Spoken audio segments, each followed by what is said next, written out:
දුර ඈතින් තියාගන්න වගේ ටාගට් එක. හඳ නෙමෙයි හඳට එහා පැත්තේ තියෙන්න ඕනේ. හඳ මේ හරි ළඟ තියෙන. හඳට එහා පැත්තේ නා පේන්නේ නැත්නම් දුරින් තියෙනවා තරු. ඒ තරු වලින් වගේ ඩෙස්ටිනේෂන් එක මාක් කරා. අන්තිම ටාගට් එකේ ඈත දුරින් මාක් කරා. අකණ්ඩව දිගටම මේ ගමන යන්න. නවත්තන්න එපා. හිමින් වුණාට කමක් නැහැ. හයියෙන් දුවන්න පුළුවන් වෙලාවට හයියෙන් දුවන්න. අති වැටුනොත් හිමින් හරියන්න. තුවාල වුණොත් බඩ ගාගෙන හරියන්න. නවත්තන්න එපා. දිගටම යන්න. ඔයාට වඩා දක්ෂයෝ ඕන තරම් හම්බ වෙයි. ඔයා පහු කරන් දුවගෙන යනවා ඔයාට හම්බ වෙන්නේ යන ගමන. යන්න දෙන්න. ඔයාව මෙෂර් කරා. ඔයාව මෙෂර් කරලා ඔයාගේ වර්ධනේ හැමදාම බලන්න. ඔයාට වඩා දක්ෂයෝ ඉන්නවා. ඒක කරන් දෙයක් නැහැ. උන්ට යන්න දෙන්න. හැබැයි නනවත්තවා දිගටම යන්න. ඔයා ටික යනවා ඔයාව පහු කරන් ගිය සමහරක් මගදී හම්බ වෙයි. සමහරක් හැප්පිලා මැරලා ඉන්නවා. සමහරක් කහුල් කරලා වැටලා ඉන්නවා. අතර හාව වගේ බුදිය ගත්තේ උන් ඉන්නවා. විවිධ උන් හම්බ වෙයි. ඔයා යන්න. නවත්තන්න එපා යන්න.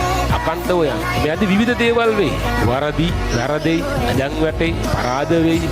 එක එක ඒවා වෙයි. නවත්තන්න එපා.